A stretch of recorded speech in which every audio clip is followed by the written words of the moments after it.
Saudara Anda menyaksikan segmen Kompas Bisnis bersama saya Putri Oktaviani. Kesepakatan perjanjian tarif dagang dengan Amerika Serikat 19% kini memunculkan sorotan baru. Amerika akan punya akses data milik pribadi Indonesia.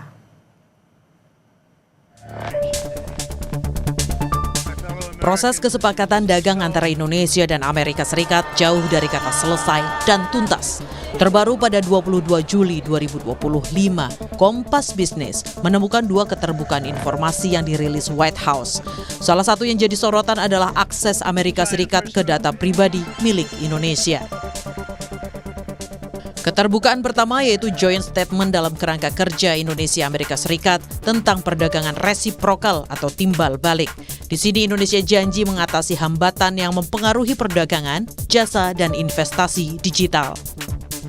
Indonesia juga janji memberikan kepastian mentransfer data pribadi keluar dari wilayahnya ke Amerika Serikat.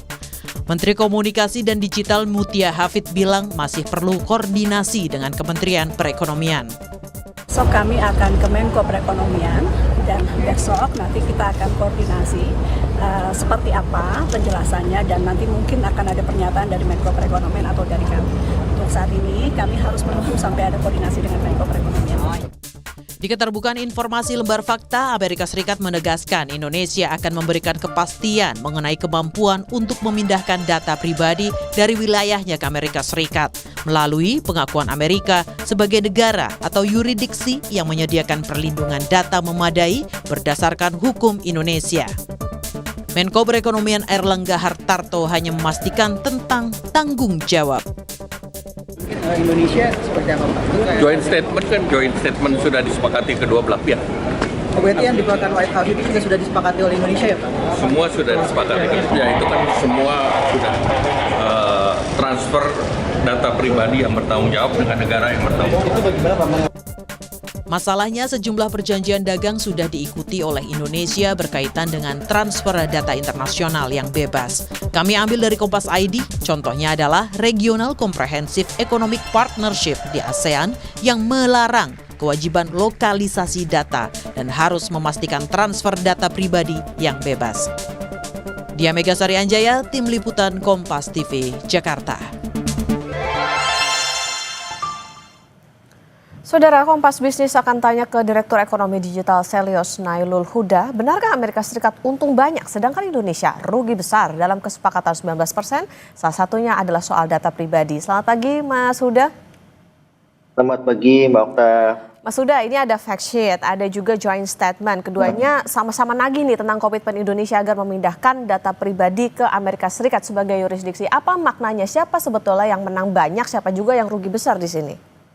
Ya, sebenarnya kan ini ada aturannya bahwa di Indonesia tuh ketika ingin membuka data center, itu data centernya ada di Indonesia. Makanya ada beberapa perusahaan yang memang ingin mengolah data di Indonesia itu membangun data center di dalam negeri. Kita ada banyak lah dari China maupun dari Amerika juga memang selama ini tidak memungkinkan untuk mentransfer data ke luar gitu kan.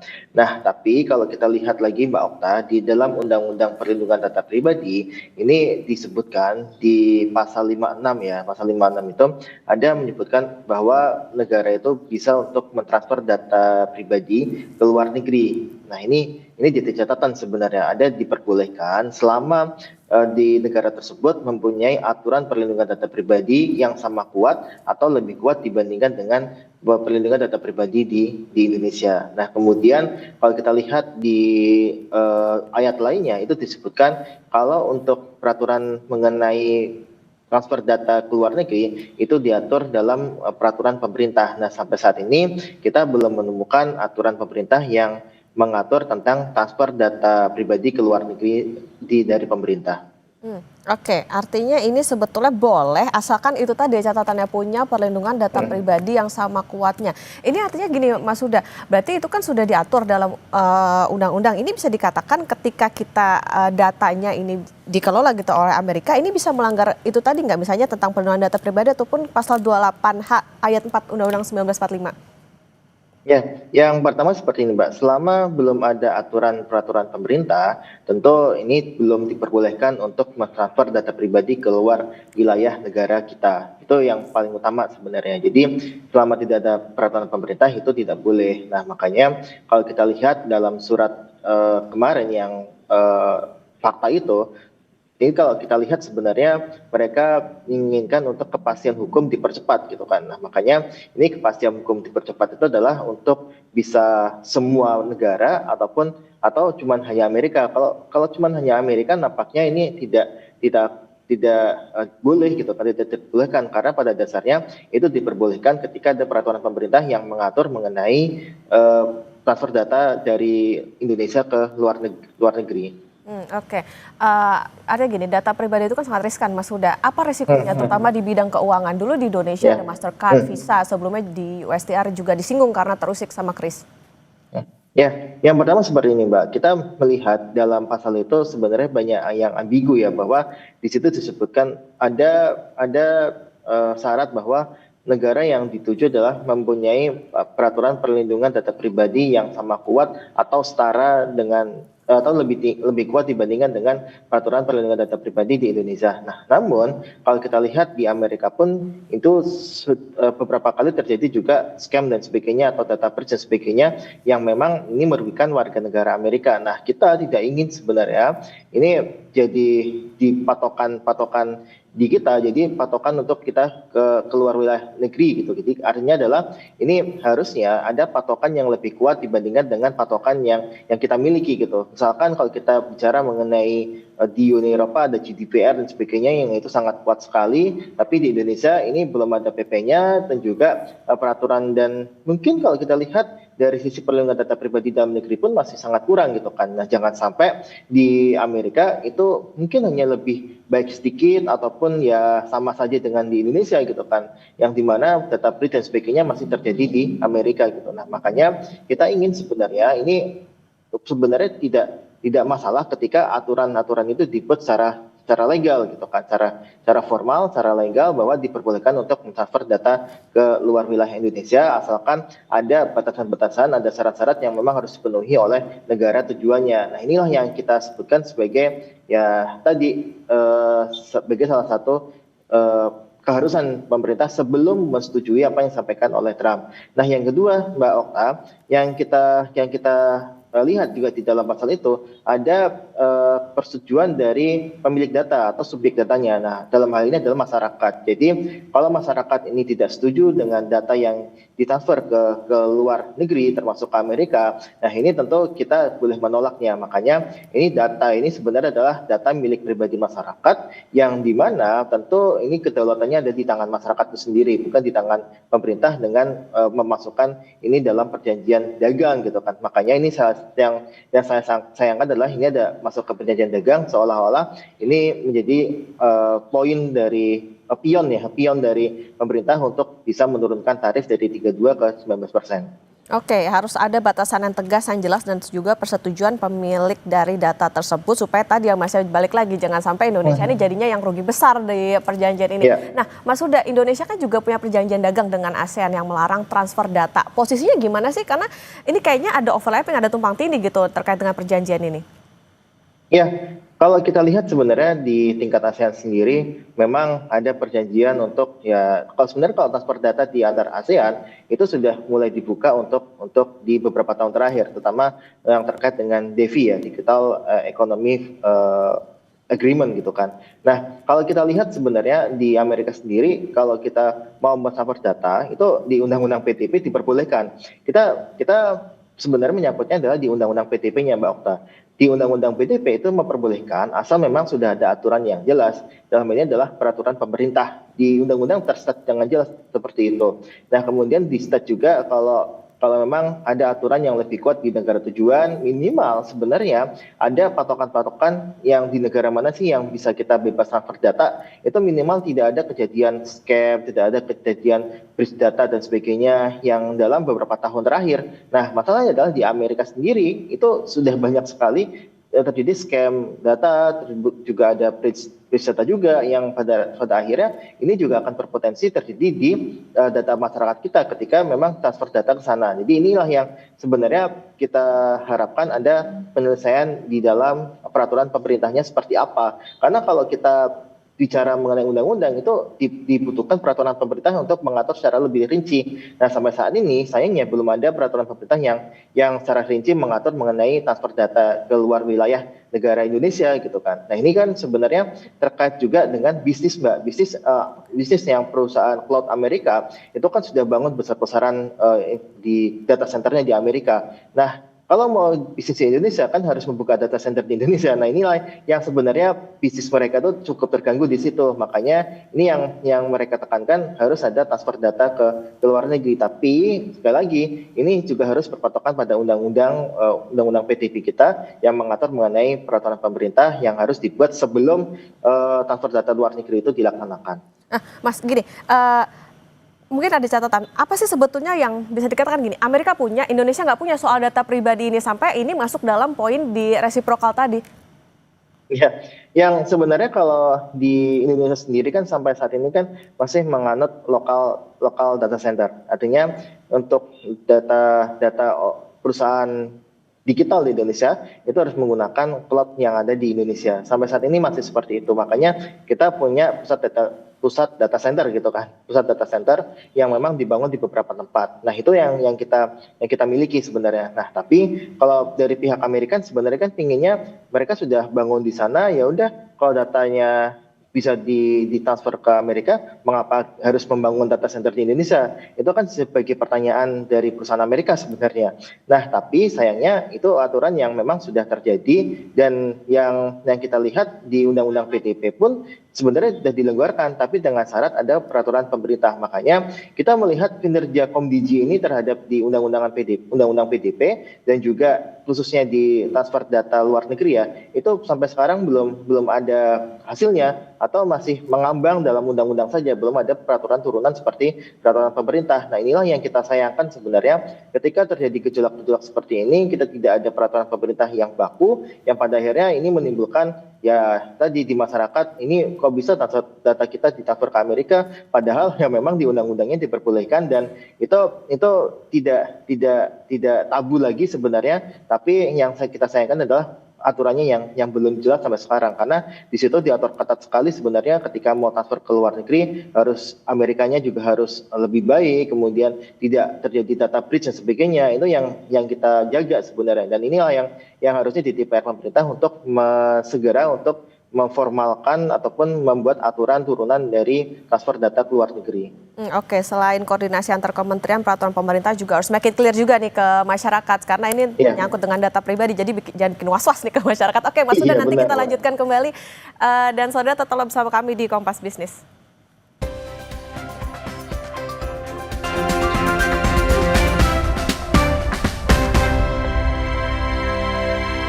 Kompas Bisnis masih menemani Anda saudara dan kita akan melanjutkan perbincangan bersama dengan Direktur Ekonomi Digital Selgos Nailul Huda. Mas Huda, kita lanjutkan kembali. Mas Huda, jadi kira-kira akses data pribadi apa saja sih yang akan diakses Amerika Serikat hingga jadi keuntungan buat mereka? Keuangan kah, kesehatan kah, atau investasi?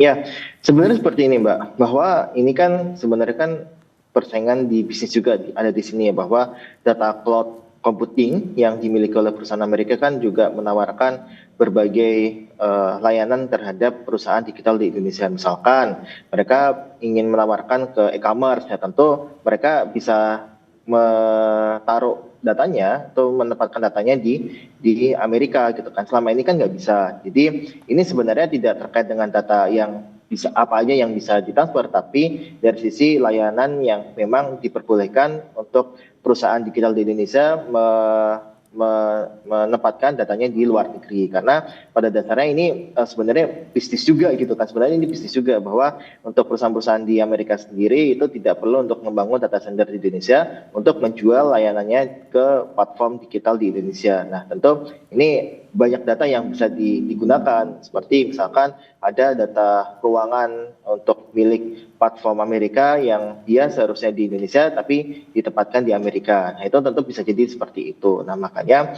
ini harus dilihat secara komprehensif dan sesuai dengan undang-undang PDP ya dalam hal ini ya. Ini harus sesuai dengan peraturan pemerintah yang saat ini belum ada nih. Nah, kita sembari menunggu itu ya kita mencoba untuk mengkritisi bahwa di sini ada ketidakseimbangan antara peraturan perlindungan data pribadi di Amerika dan di Indonesia. Di Amerika itu ternyata kalau kita lihat tidak lebih baik lah dibandingkan dengan peraturan perlindungan data pribadi di Indonesia sebenarnya, karena di Amerika sendiri itu diatur di beberapa negara federal gitu kan, dan kita tidak melihat ada peraturan yang secara umum mengatur tentang undang-undang perlindungan data pribadi di Amerika. Makanya data pribadi di Amerika itu banyak juga terjadi scam dan sebagainya. Makanya inilah yang kita khawatirkan ketika ini ditangani, dan sebagai salah satu poin utama dari negosiasi tarif ini yang kita takutkan kita justru rugi gitu.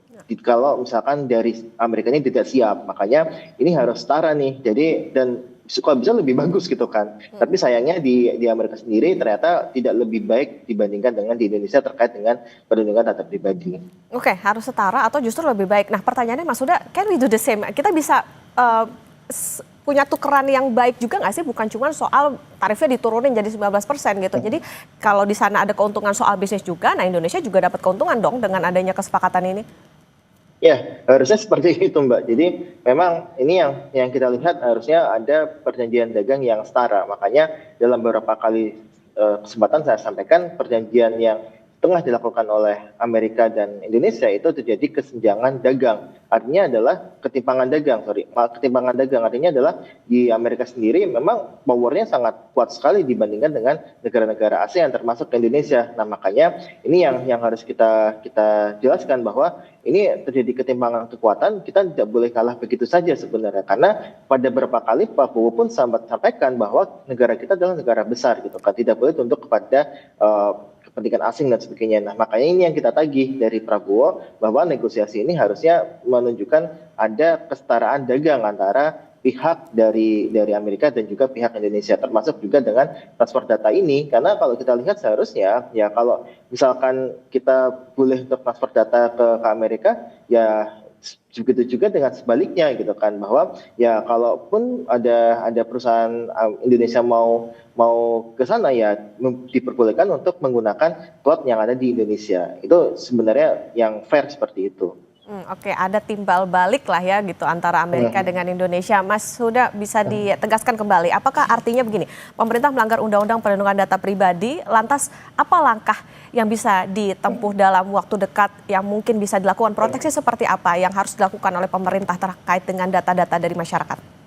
Ya, yang pertama adalah seperti ini. Sebelum untuk melaksanakan perjanjian dagang terkait dengan data pribadi yang ingin ditransfer dan diperbolehkan untuk ditransfer ke Amerika ataupun ke luar negeri lainnya, itu pemerintah harus memastikan adanya peraturan pemerintah dan aturan turunannya yang menjadi dasar untuk transfer data ke luar negeri. Nah, yang kedua adalah memastikan bahwa negara tujuannya memiliki perlindungan data pribadi, peraturan perlindungan data pribadi yang setara atau bahkan lebih kuat gitu kan. Nah, ini harus ada patokannya, lebih kuat itu dalam hal apa gitu kan. Apakah memang misalkan dalam 10 tahun terakhir tidak ada breach data atau dalam 5 tahun terakhir tidak ada scam dan sebagainya. Itu harus jelas dan memang itu ditujukan untuk melindungi data pribadi kita yang ingin ditransfer ke luar negeri, termasuk juga ke Amerika. Nah, makanya ini yang kita lihat sebenarnya pemerintah seharusnya mengejar hal itu gitu kan. Terus kemudian kalau kita lihat apa sih yang bisa dilakukan sekarang, ya pemerintah ya setidaknya harus memperkuat lagi untuk di Undang-Undang Perlindungan Data Pribadi, termasuk juga untuk membentuk badan yang memang mengurusi perlindungan data pribadi kita yang selama ini diamanatkan oleh Undang-Undang PDP namun belum dilaksanakan sepenuhnya. Oke, keseriusan pemerintah soal bagaimana peraturan turunannya kemudian juga bisa tadi ditambah dengan adanya Badan untuk Perlindungan Data Pribadi, ini juga harus dipastikan karena tadi ya untuk perjanjian dagang harus bisa setara begitu, jangan cuma Amerika Serikat aja yang diuntungkan tapi justru Indonesia rugi besar gara-gara data pribadinya bisa menguntungkan bisnis di sana. Terima kasih Direktur Ekonomi Digital Sales Mas Nail Huda sudah bersama di Kompas Bisnis.